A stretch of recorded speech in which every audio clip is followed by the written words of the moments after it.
Welcome to the ITSP Magazine Podcasts, a modern, innovative multimedia platform broadcasting ideas and connecting minds. You are about to listen to What If Instead podcast with Alejandro Juárez Crawford and Miriam Plavin-Masterman. A show about everyday people reimagining the way things work and tackling the obstacles they face.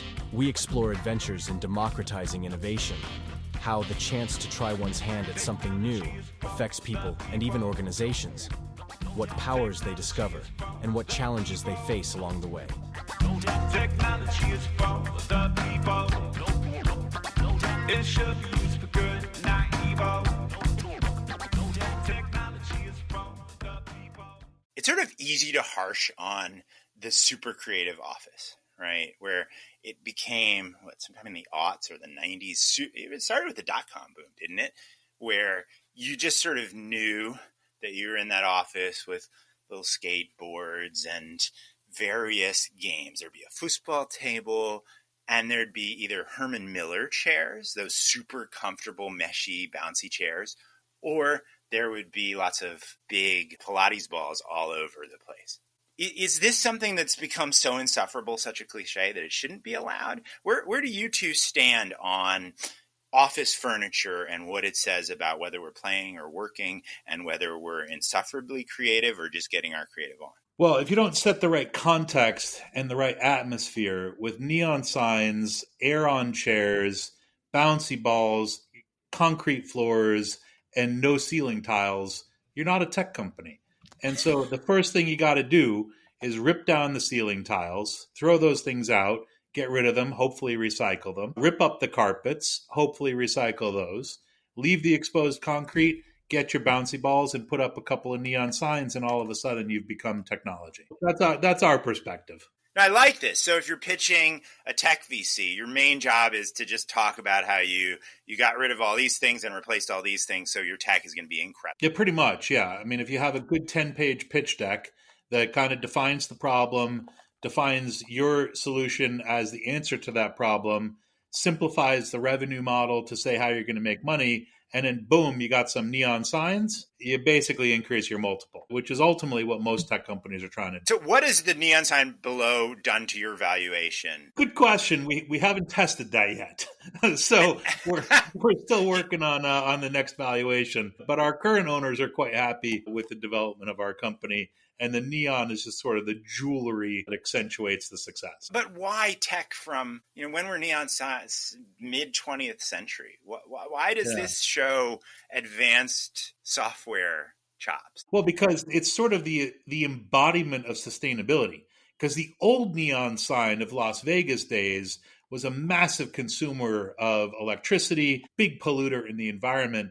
The modern LED sign is a very efficient LED. It's a very efficient way of expressing, your personality and also still being relatively sustainable in the economy. I mean, in all seriousness, though, it's migrated, right? It's not just the tech companies. Now it's like the bougie coffee shop. They all have it, yeah. They all have it, and they're all like, sip, drink, order some coffee no one's heard of or whatever.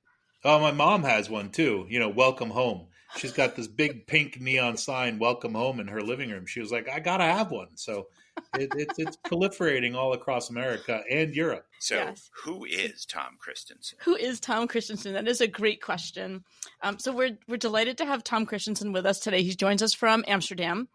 And just so we're clear, Alejandro and I are on the East Coast of the U.S. Tom is in Amsterdam. We're doing this across time zones, across countries, because that's how we roll. Tom is joining us to talk about his work with TBAuctions, which is a multi-brand digital auction platform for depreciated business assets. And so when companies have assets that have basically outlived their accounting useful life, this is a way for them to be disposed of, and it's a way for people to get access to these industrial assets at a really wonderful reduced price.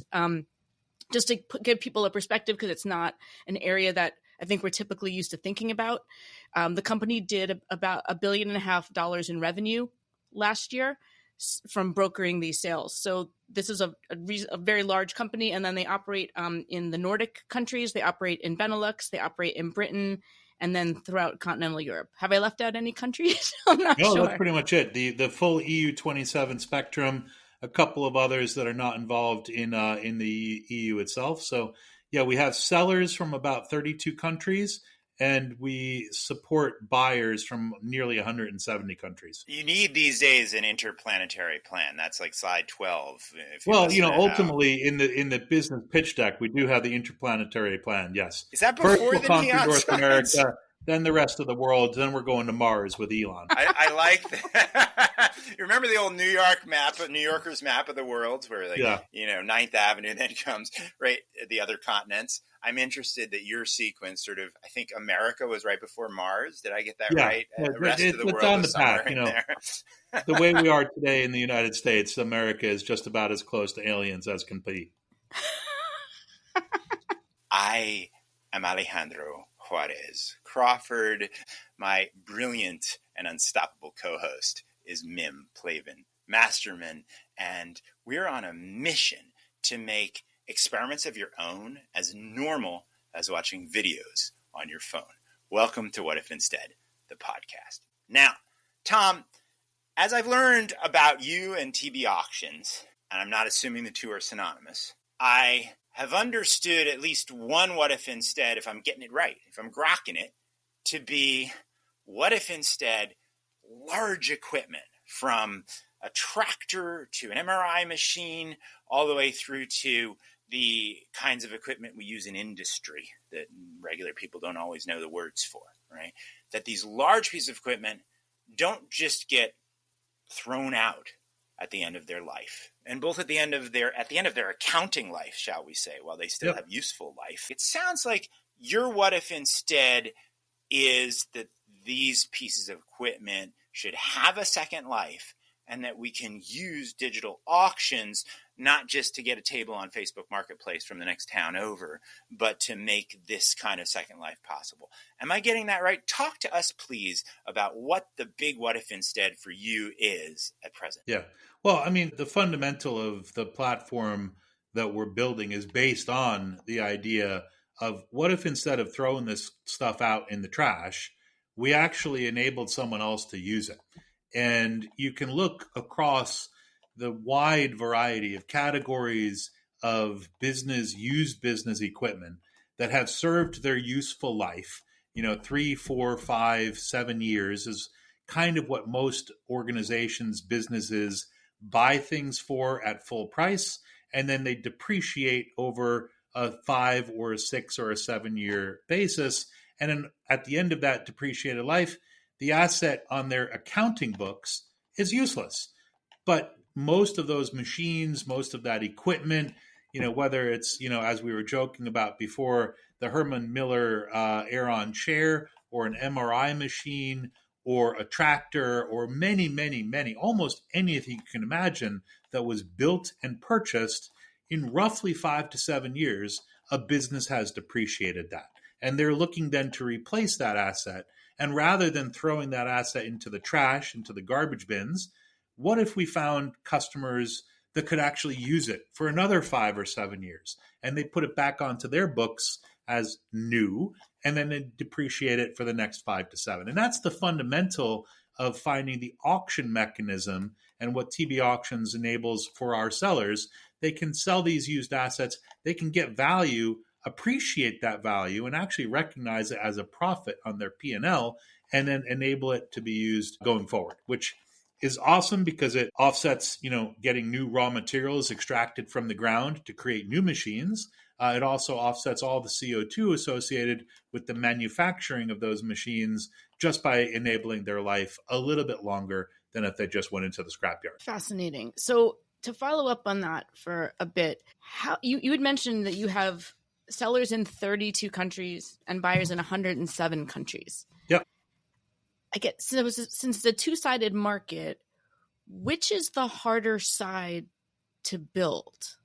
And which one are you more focused on? TBAuctions, much like any marketplace business, Amazon Marketplace, Uber, the marketplace of, drivers and riders, you always have a bit of a tension between the seller and the buyer. For us, though, the biggest challenge is sourcing the supply, getting the regular stream of assets that are available for sale so that the bidders because everyone's always out looking to buy something.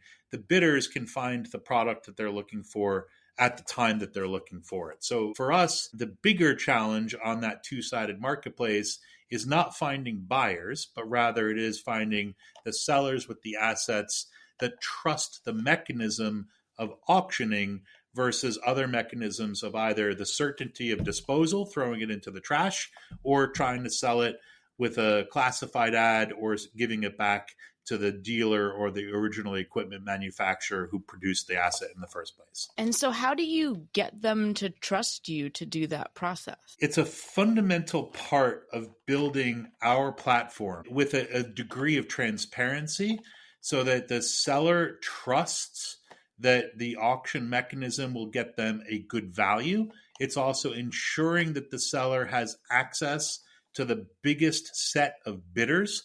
For us, we've spent a lot of money building the scale in what I refer to as the flywheel effect of our business to have over 700,000 bidders. And when you have that degree of liquidity in a marketplace, I know it's a boatload of people that are looking to buy things. Having that access to 700,000 people that potentially, or businesses that potentially are interested in your product, is a real attractor for them. So the value proposition to a seller who would otherwise be looking to throw the asset away is that in an auction, in 7 or 14 days, the asset is sold.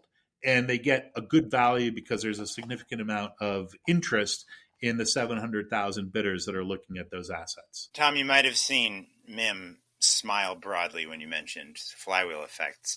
We have just written a book, Mim and I, which comes out next summer, called One Size Fits None. And we focus in it on the wrong kinds of flywheel effects, where in our search for a flywheel, this is back to that VC deck we talked about, in our search for ultimate scalability, right?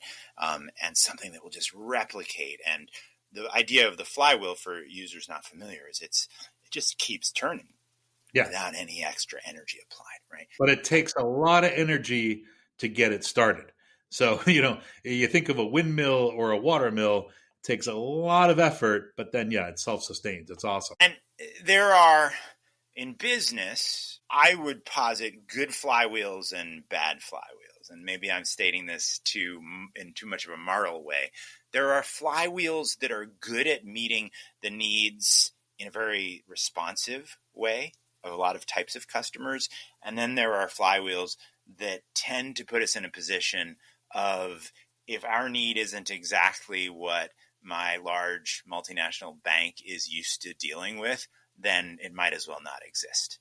And so I wonder if you could talk about, in what ways is the flywheel you've built, I should say, in what ways is the flywheel that you've built effective at meeting lots of disparate needs, especially since we know that you're routing much of this equipment to folks who otherwise might not have access to it. Can you talk to us about that? I had never really thought of the Batman versus the Joker concept of good flywheels and bad flywheels. It's an interesting one. Yeah, if you really think about it, there are bad flywheels, and bad flywheels that they're self-sustaining because you have a whole bunch of new sellers of badly produced products. You could almost even say the Amazon flywheel is creating a whole bunch of garbage. In fact, I was talking to a candidate for a position that I'm recruiting for here who said that they were leaving another home marketplace. I won't say the name, but they were leaving them because they felt bad. They were just promoting the sale of more cheap furniture.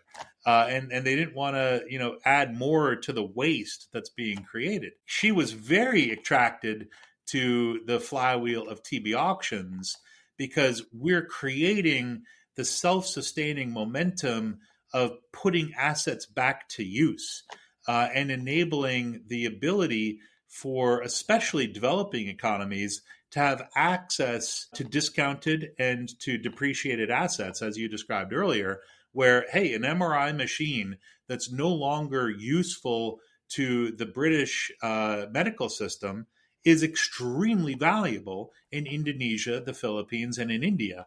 And after it's been depreciated after 5 years, we can now enable that product to be sold, shipped and reused to allow those types of organizations to purchase 10, 15, or 20 machines, where otherwise their more limited budgets might only enable a purchase of 1 or 2 machines. So the flywheel of our business, adding more of these assets into the reusable world, I think is a very positive type of a flywheel effect. When I say our market opportunity in Europe, I've often said is about 250 billion euros of assets are sold. Used business assets are sold every year. That's really a floor. It's not a ceiling.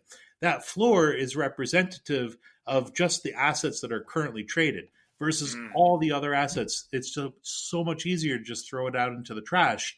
If we create a simple, easy to use flywheel effect, folks will end up being able to put those assets to use in other economies or at other users. So a majority, or at least many of our guests on What If Instead, are innovators and enablers of innovation in the Global South.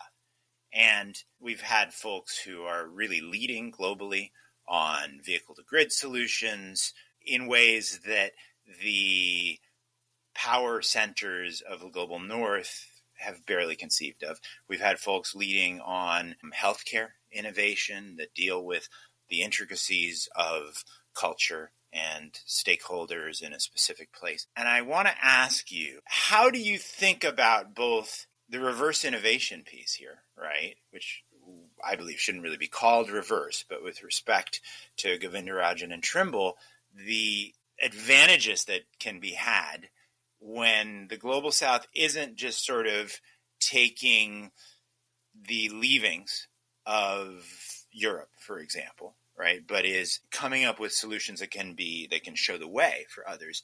And I don't mean this as a gotcha question in any way. I was that kid who myself, all my clothes were from secondhand shops growing up.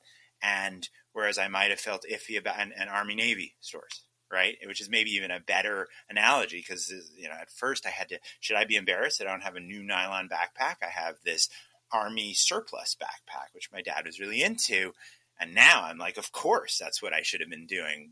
That surplus needed to go somewhere, right? And so I think your model is incredible. And I want to make sure I'm not sounding like I'm critiquing it, but how do you think about not just the innovation relationship, but making sure that even if incomes are lower in many places, we don't get into a dynamic where, well, you have the less energy efficient equipment because it's from 10 years ago or what have you. Do you think about these issues? I don't think about it too often, but it is kind of funny. You were way ahead of your time because all of my nieces and nephews, they basically only shop in secondhand stores and Salvation Army.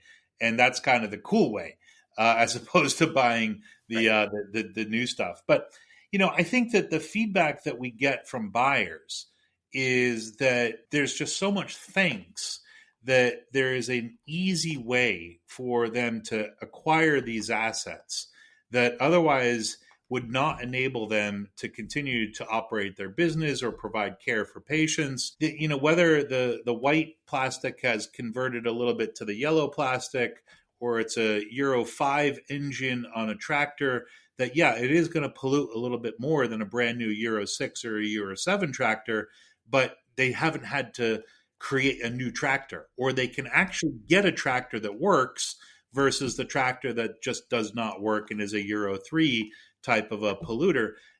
Our customers generally are very, very happy that they have access to the assets and that there's a mechanism to actually find them.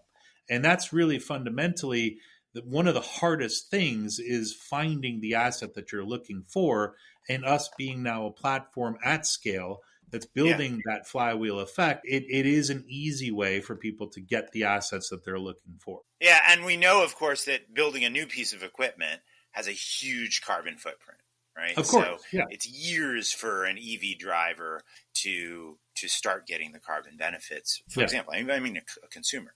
So you're inherently doing something really powerful when you extend the life, and we don't need to build a new one. And you could add to that, look, there is a growing need. Every time an economy develops, especially in these industrial ways, there's a growing need for equipment.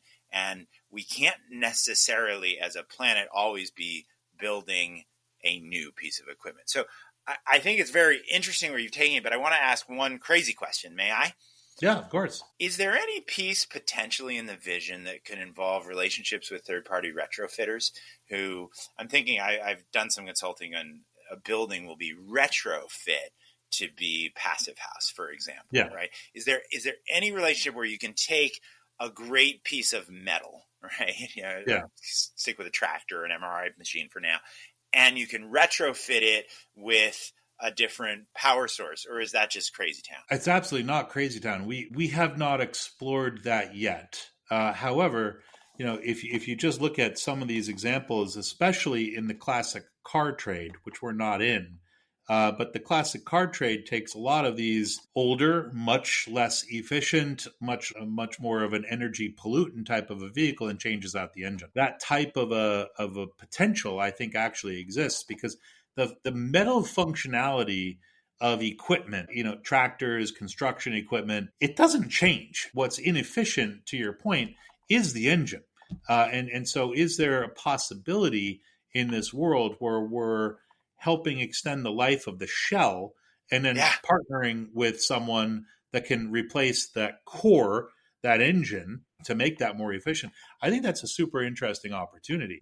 We haven't done it yet, but it certainly is quite intriguing. So last thing on this, because Mim, I know you have burning questions, which is if you've ever been to Havana or to Cuba, right? Oh, yeah. I have actually. Right? On the one hand, it's like one big classic car show, right? Yeah. The whole country.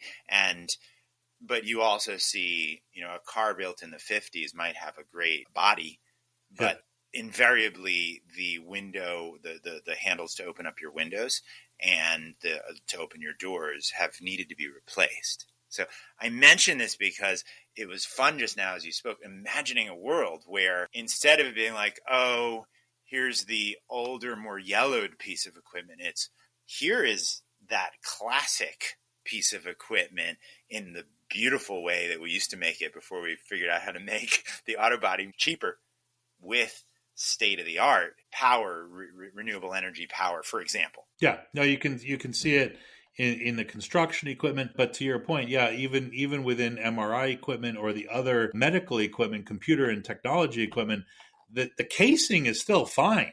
It works perfectly. Sometimes you just need a new processor. You can jam that on the inside. In a what if instead space where instead of you're just extending the life, you're also refurbishing it and upgrading it, but still using the majority of what the waste is, which is the product around it, the physical product. That would be really fascinating if we could potentially find a solution for that was efficient and economic. So that was sort of my question about the economics of it, right? If these organizations buying these assets are relatively limited, I would think it would have to be an easy or inexpensive solution to retrofit, right? If they're buying stuff at 40% of cost, they might not have, I'm just going to throw out a number, they might not have $100,000 to retrofit every machine. I guess that would be my question of the sort of the cost benefit trade-off to them. Yeah. Of how you would do that. Well, I think because where we are playing in depreciable life of an asset is really still in that 3 to 7 year horizon. It might be the next stage, and I don't think we have a solution for that second owner yet. And where they can take the asset to go. And I guess it really is an interesting thing to push on. We really are looking for the second life of the asset. I don't think there is an invention yet that looks at the third life. And the third life is the one, to both of your points, that's kind of replacing the smaller guts in the middle, the engine, the processor, the stuff that's easy to replace, easy air quotes, and then enables the physical shell to continue on. I think that is a really interesting thing that another inventor is going to come up with, and we haven't gotten there at this point. I mean, imagine the job generation, right? Back to the Cuban cars for a moment. There were so many incredible tinkerers. I was there researching entrepreneurship during a period when a lot of chemists and physics teachers had started businesses owning their own cab, right? And so I'd interview them. And one of the things you realize that these were brilliant scientist types who had so much tinkering ability that they were keeping these 65-year-old cars on the road. And so what would the job creation possibility? Mim and I think all the time about how do you create waves of local jobs, right?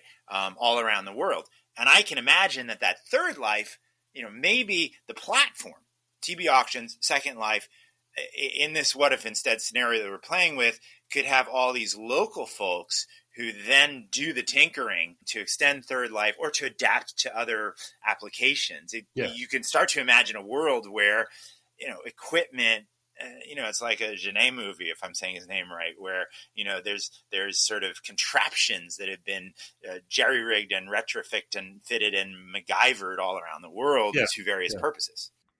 Well, in a lot of ways, they already are. Your experience in Cuba, I've seen it in Cuba. You've seen it. I've seen it in India, where, again, the asset is, retrofit.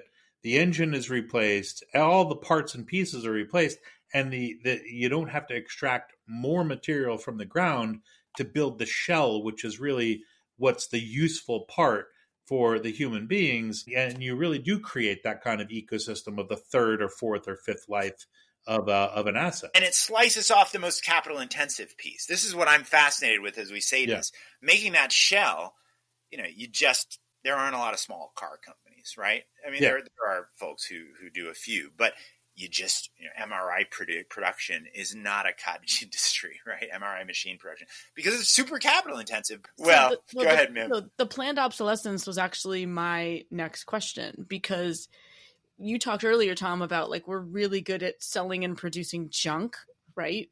And that's not junk. Not us as a society. As a society, we're really good at selling and producing junk and things that break down really quickly and things that wear out and one-time use items and all of that. So I'm not saying you, I'm saying, right, okay. Well, one of the reasons for that is that there is no easy market for the secondary life. So if you're buying a piece of furniture, you're basically buying it for 5 to 7 years and then throw it away. But if you buy a piece of furniture with the idea that in 5 or 7 years you can sell it and get 50% residual value, there's a different economic principle. Right. And I'm thinking about this idea about the holding on to something or repurposing items, because we're seeing a lot of this in the small goods market. People upcycle. They take something they break it apart. I've seen this my daughter does this. She buys old sweaters at the thrift store, takes all the yarn and makes them into new stuff because it's better quality. But I just wonder how that plays out in this kind of a field. A, is planned obsolescence less of a thing? And B, if it's not, then how are these buyers making sure they actually get 5 to 7 years of life out of what they're buying? It's an interesting question. And I don't know if the products that are being offered for sale now that are 5 to 7 years old will be different than the products that are being offered for sale in 5 or 7 years. I haven't really done analysis to look at the history to say, because everyone says, hey, I used to buy a washing machine and it would work for 20 years. Now I buy a washing machine, it works for 5 years. It's really interesting. I don't know if the planned obsolescence mentality, especially for the type of used business asset that we're looking at, will change the dynamics of the marketplace. Right now, I think a lot of that planned obsolescence is around consumer good.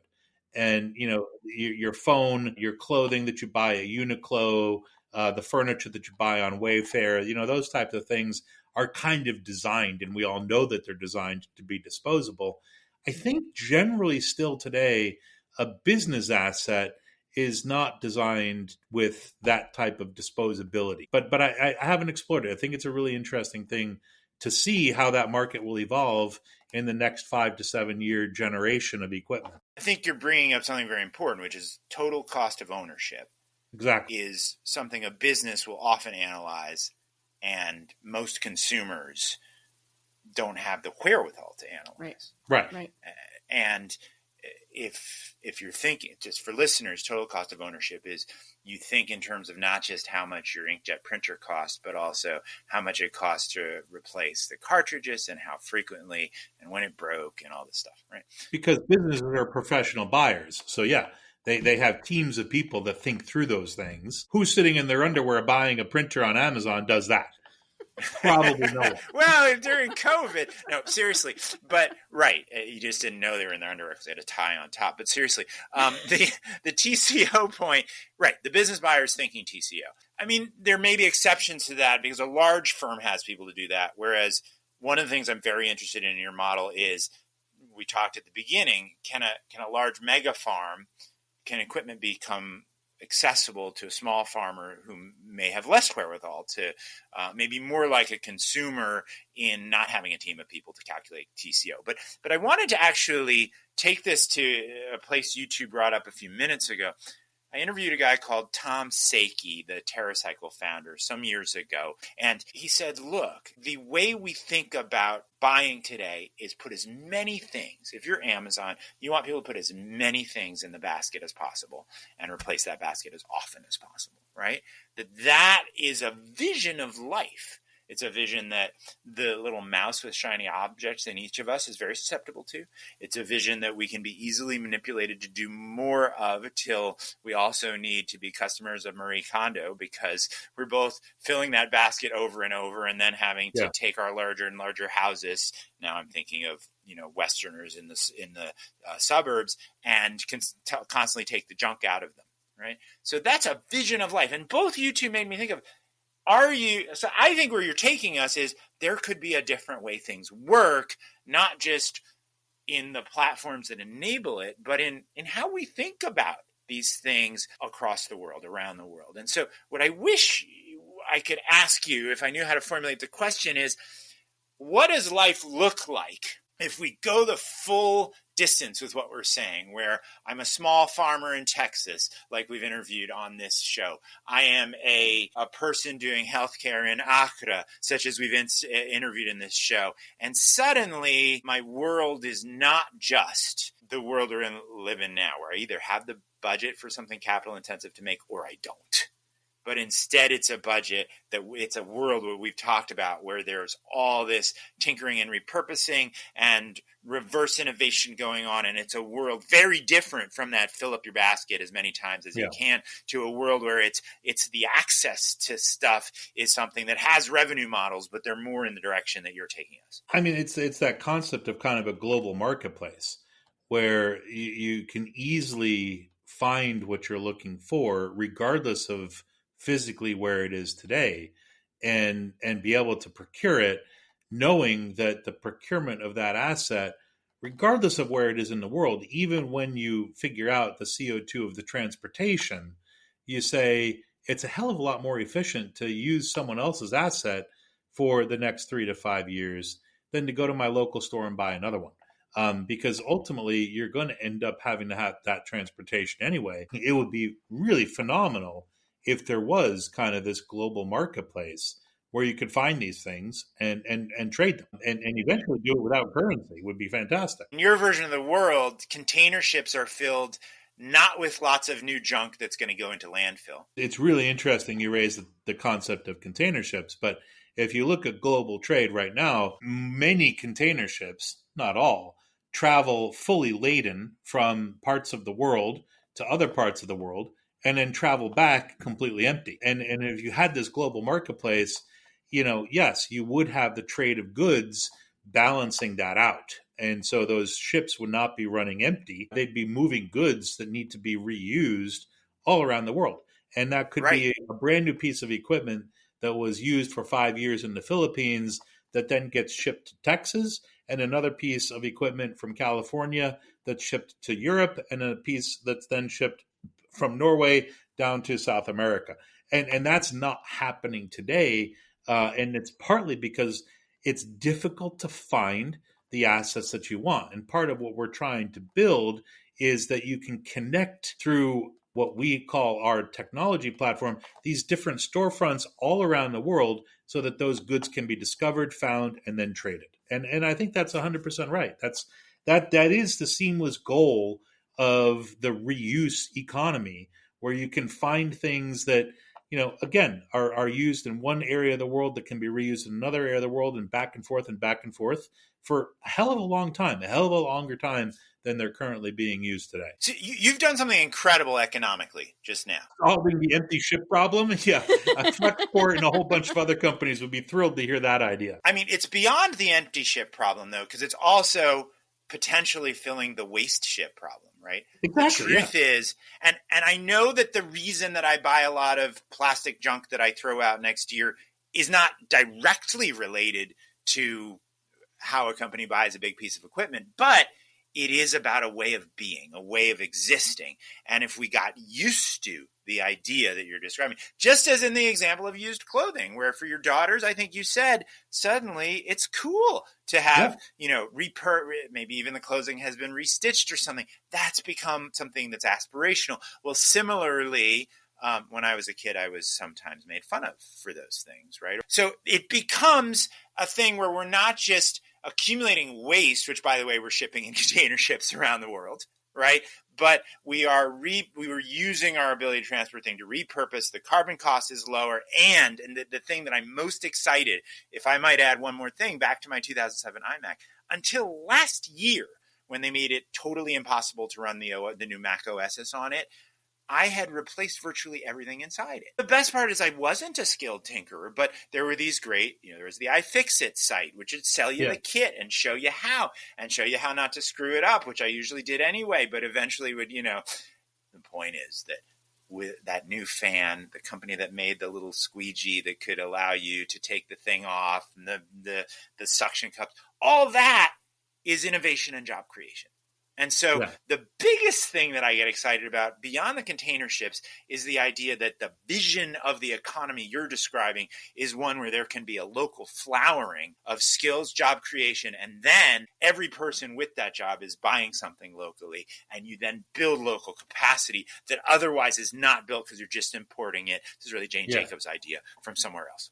Yeah, no, absolutely. 100% true. So given this idea about importing knowledge from elsewhere, where do you see TBAuctions knowledge being imported where it isn't now? The idea of an auction as a mechanism for the owners of depreciated assets to get a relatively quick sale, a quick conversion to cash, and to find a further user for those products, it's not a new invention. What we're different in is that it's fully online and digital. The traditional business asset world has had a requirement that the seller bring the product onto a warehouse or onto some sort of a physical location where then the assets are sold. And Europe is very much ahead of the United States in terms of peer-to-peer sales of business assets. And that's where, the seller doesn't bring the product to a location to be sold. The seller just sells it from their own garage, warehouse, or factory. As we look at taking this model where we've been able to connect local brands and a global economy, we're looking at the United States as a potential opportunity for where we can do that. And the U.S. and the sale of used business assets, there really isn't that kind of concept of fully online that we think we can really truly innovate with. So, part of our growth strategy is to start looking at opportunities to bring our technology into the U.S. auction space, the business-to-business auction space, where traditionally it has been very much more of, an offline dinosaur type of a business that's highly inefficient. So, that's where we're going. But this is a global industry. And as we were talking about earlier, I've got acquaintances in this industry from Australia to the Philippines to South Africa, where there are assets that need to be used by others, construction assets, mining assets that have, they've outlived their use in Australia. They can easily be put to use in Chile. And there really is no global connector of this type of used asset. And that's really where we see where we're going to be going, because we've built the technology that allows us to do it across Europe. Europe is very complex, very difficult. There's a lot of different regulations from country to country. if we've mastered it here, we do think we have the skill set to go kind of global and really start to flatten out the world. It's worked for technology. It's worked for communications. The world is not yet flat for assets. And that's really where we see the future of our company going is flattening that out so that it's easy to move those assets around the world. What's amazing about that is that the innovative potential and beyond potential, the innovators are there in each of those parts of the world. Yeah. Right now, I'm teaching, I lead along with facilitators all over the world, a global session, which has groups in 2 of the 3 countries you mentioned. And these are young people who are solving problems. What if we used the digital age, and very much the way you're saying, to connect these dots? Because we have a global economy, and yet we lack global innovation in so many cases. We're still coming up with practices as if it were the 19th or at least the 20th or maybe the early 20th centuries. How are you enabling those small players? It's a 3-part question. You can pick your favorite part. Through your user experience, through your platform, how are you enabling? Just talk to us a little about what are you doing to make these transactions possible, finding out about the equipment, buying the equipment in ways that it might not be obvious to a user of Facebook Marketplace. Secondly, just how does this depreciation thing work with the source companies? And thirdly, if you're interested or you have time, I'm intrigued in how you're planning on making this work in the Americas. It sometimes seems in the United States as if we have advanced and less advanced economies next to each other in this country and within the country. And I'm wondering if you're working within country or a lot of it has to do with Mexico, Canada, South America, Central America, and so forth. You might have to prompt me again with the 3 as I go through them. But first, we have a goal of making it trivially easy for a buyer or a seller to meet each other, both through kind of just the ease of listing the product. We're humans. We are driven by our eyeballs. Having good pictures of the product that's available for sale is super important. So making it very easy, utilizing technology to help a seller get the right photos of the product that they're selling, to have a high quality description of what it is that they're selling, and making that an easy process. So it's not going to take them 3.5, 4 hours to do that. I actually loved your line, trivially easy. So for entrepreneurs in the digital space listening to this podcast, hear those words. Everything else is great, but until you make it trivially easy. Yeah, it's sort of my North Star for all of my product teams to say, make it trivially easy. I love the expression. I think I'm not the owner of the expression. I've borrowed it from mentors I've had in my life. But doing that, and making it easy for the transaction. And that's not just the listing of the product, but if you're selling a used asset, that you still have a loan associated with that used asset. Because sometimes the loans last longer than the asset itself, or at least they last longer than the depreciable life of the asset. We also help with the process of paying off the loan, all the paperwork associated with getting a lease to end or the loan to end. And some of these buyers are buying assets that are 10, 20, 100,000 euros of value, providing the access to a new lender. So we provide value-added services around lending, ending a loan relationship, creating a new loan relationship, ending a lease relationship, creating a new lease relationship. Similarly with insurances and warranties, when you buy a new used asset, you kind of want to make sure it's still going to work. And so still having a warranty on that product is of value to you. So we like to make it easy to get the access to the same products and services that would be associated with purchasing a new asset. The piece that we have not really solved for yet is the transportation and the logistics. And that is a really, really hard nut to crack. It's on our roadmap to help figure out how do you facilitate those logistics. Really, to talk about what we have been discussing for the last half hour or so is the ease of the transportation of these assets at low CO2 emissions rates so that customers can get the products that they're looking for. We do that in experiments with some of our assets here and there, but it is an area that we continue to work on so that we can make it, like I said, a trivially easy experience to buy and sell used assets, from the financing of it the warranties associated with it, and the transport logistics of it. We do a lot in terms of helping sellers remove the equipment, especially when it's a factory that's been closed down in Germany, and potentially the equipment from that used factory is going to be moved to a new factory that's being established in Indonesia. We do also provide export and customs and other types of services that enable the product to move, but the logistics we're still not an expert in helping to provide that service to customers. You've made me think of one thing, and then I'm happy to give you the last couple prompts, and we really appreciate your taking these few extra minutes with us. I work with innovators in the South African townships through the Be a Nelson movement and Street Biz. And one of the things that I've been learning recently, it's quite striking. If you look at solar voltaic panels installation in South Africa, in I think 15 months between 22 and 23, it more than quadrupled. And what's interesting is this is happening because solar panels, you can just get them and you don't have to be on grid to do this, right? Yeah. And the cost of them have gone down dramatically, absolutely. Exactly. And so what you're making me think is that so many other things between the container ship and the large shell and everything we've talked about in this conversation, that solar panels have been possible because they're cheap and easy to transport. And so it's cheaper for me. South Africa is a country that suffers many power outages to just install, right? And I also work with folks who do peer-to-peer, right? But are there possibilities in what you're doing that suddenly we could make that local resourcefulness possible? That's just magnifying and mushrooming these capacities with more than just something that's flat and easy to transport. That's what you're really making me excited about. Yeah, and it is. It's super exciting, the opportunity there and the ability to get these assets into areas where the labor, frankly, to do some work on them is a hell of a lot cheaper than where the asset started from.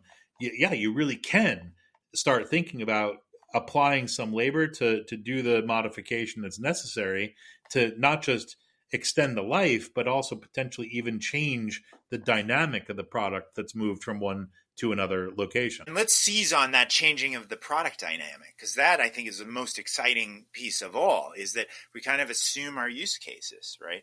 The MRI machine is actually the classic Govindarajan and Trimble case, right? It's huge. We install it. We use it in this way. We get these approvals. But there are so many ways we can use these products in new ways and innovate their use. Just as in consumer tech, often the really interesting use is consumer innovated. Yeah, absolutely. The last two things that I had on my mind was to just understand what we mean by depreciation. Maybe we'll just leave listeners with the fact that often, in terms of how you budget when you're a large firm, if you can get, because you've fully costed, you've fully paid for in your accounting a piece of equipment by a certain point in time, after that, any cash you get for that equipment it's gravy. It's free money. Is that an oversimplistic way to put it, Tom? I just wanted to make sure listeners got this. Highly simplistic, but it's 100% accurate. You buy an asset for 100, you depreciate it 20% over 5 years, it's zero.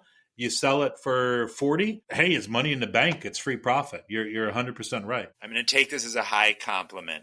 My favorite thing, and I got this, frankly, from Arnold Schwarzenegger's email, and it's from Bruce Lee.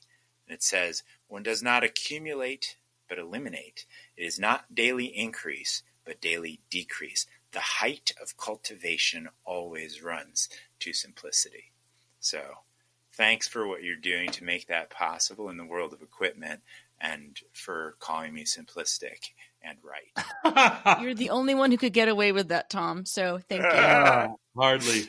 You simplified a complex problem. That's a beautiful thing. That's my favorite. My favorite in the world is to do that. Well, it's a beautiful thing what you're doing, Tom, and thank you for making us think here on What If Instead. It's a real pleasure, and we wish you a great evening. Awesome. Thank you guys so much.